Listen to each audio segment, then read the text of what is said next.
स्वागत। आज हम डेविड जे श्वार्ट्ज की किताब बड़ी सोच का जादू के एक सारांश पर गहराई से बात करने वाले हैं। हाँ, और ये किताब सिर्फ पॉजिटिव सोचने के बारे में नहीं है ना? बिल्कुल नहीं। ये असल में बड़ी सोच की शक्ति पर फोकस करती है, कैसे हम अपनी जो सीमाएं बना लेते हैं उन्हें तोड़ सकते हैं। तो आज हमारी कोशिश रहेगी कि इस सारांश से वो तरीके समझें जिनसे सोच को वाकई में बड़ा किया जा सके, सिर्फ सोचना नहीं, सफलता पाना। सही। और जो पहली बात मुझे बहुत जरूरी लगी वो है विश्वास। ये आइडिया कि मैं कर सकता हूँ या मैं कर सकती हूँ, ये वाकई रास्ते खोलता है। हाँ, और ये सिर्फ कहने की बात नहीं है। सारांश में साफ है कि विश्वास आपकी कार्यक्षमता, आपकी एबिलिटी को बढ़ाता है। जब आप मानते हैं ना कि आप कर सकते हैं तो दिमाग तरीके ढूंढने लगता है। एग्जैक्टली। दिमाग कैसे होगा इस पर काम करने लगता है। और एक मजेदार बात, श्वार्ट्ज कहते हैं कि अगर कॉन्फिडेंस न भी हो ना, हाँ, तो भी कॉन्फिडेंस से काम करने की एक्टिंग करो, वो धीरे धीरे सच लगने लगता है। ये दिलचस्प है क्योंकि हम अक्सर खुद को रोक लेते हैं। आपने पहले बताया था श्वार्ट्ज इसे एक्सक्यूजिटिस कहते हैं, बहानों की बीमारी। हाँ, एक्सक्यूजिटिस ये टाल मटोल से थोड़ा ज्यादा है। अच्छा। ये वो आदत है जिससे हम अपनी असफलता को सही ठहराते हैं, बहाने बनाते हैं।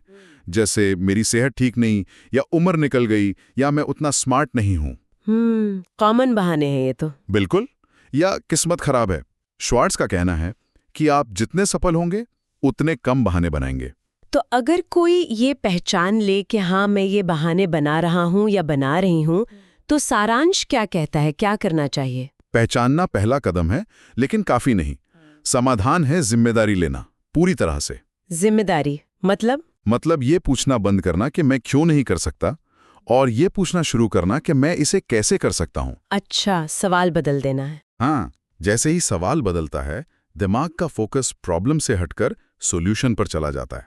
आप विक्टिम नहीं रहते, प्रॉब्लम सॉल्वर बन जाते हैं। और ये बदलाव सिर्फ अंदर की सोच में नहीं है, राइट? जी। मैंने पढ़ा कि हमारी भाषा, जो शब्द हम इस्तेमाल करते हैं, हाँ, बिल्कुल, भाषा बहुत मायने रखती है। जैसे मेरा एक छोटा सा आइडिया है कि बजाय मेरे पास एक शानदार आइडिया है कहना, क्या इससे वाकई फर्क पड़ता है? बहुत फर्क पड़ता है। सारांश कहता है कि शब्द सिर्फ हमारी सोच बताते नहीं, उसे बनाते भी हैं।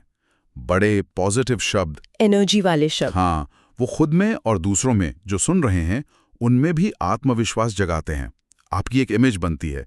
छोटे या नेगेटिव शब्द आपको बांध देते हैं। ठीक है, तो विश्वास हो गया, बहानों से निपटना सीख लिया, पॉजिटिव भाषा भी। लेकिन फिर डर लगता है, खासकर कुछ नया या बड़ा करने में। डर का क्या इलाज है? डर, हाँ, श्वार्ट्ज का इसके लिए एक सीधा सा मंत्र है।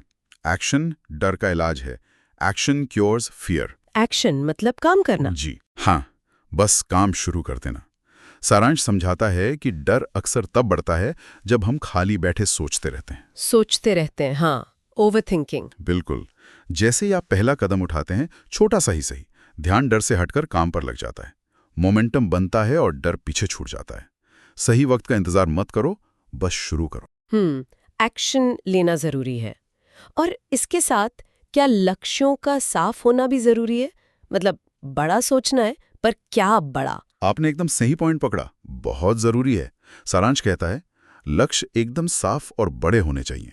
सिर्फ चाहना काफी नहीं, पता होना चाहिए कि क्या हासिल करना है। और विजुअलाइजेशन की भी बात है शायद। हाँ, खुद को वो लक्ष्य पाते हुए देखना, अपने दिमाग में सफलता की एक क्लियर पिक्चर बनाना।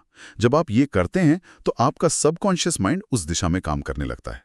वो कहते हैं ना, आप वही बनते हैं जो आप सोचते हैं कि आप बन सकते हैं। ये सब सुनने में तो बहुत पावरफुल है। विश्वास, एक्शन, क्लियर गोल, पॉजिटिव भाषा। लेकिन इसे मेंटेन कैसे करें रोजमर्रा की जिंदगी में? प्रेरणा तो ऊपर नीचे होती है। सही सवाल है। इसे टिकाऊ बनाने के लिए सारांश 2 चीजों पे जोर देता है। पहला, लगातार सीखना, खुद में इन्वेस्ट करना। जैसे पढ़ना, नए आइडियाज लेना, अपने काम में और बेहतर बनना, दिमाग को अपडेट रखना, जैसे फोन अपडेट रखते हैं। और दूसरा है सही माहौल चुनना। ऐसे लोगों के बीच रहना जो बड़ी सोच वाले हों, जो आपको सपोर्ट करें, इंस्पायर करें। हाँ, संगत का असर तो होता है। बिल्कुल। नेगेटिव, छोटी सोच वाले लोगों से दूरी बनाना जरूरी है, क्योंकि उनकी सोच वो फैलती है जैसे कोई बीमारी। तो अगर हम इन सब चीजों को जोड़ दें, विश्वास, एक्शन, भाषा, लक्ष्य, सीखना, माहौल, ये एक तरह से लीडर की तरह सोचना हुआ है ना। सारांश में शायद आखिर में यही कहा गया है। बिल्कुल। सारांश इसे ऐसे ही समेटता है। लीडर की तरह सोचना कोई पोस्ट की बात नहीं, ये एक माइंडसेट है। क्या क्या आता है इसमें? इसमें आता है जिम्मेदारी लेना, दूसरों की मदद करना, मुश्किल में शांत रहना, हमेशा हल ढूंढना, मौके तलाशना। यह सब बड़ी सोच का ही प्रैक्टिकल रूप है।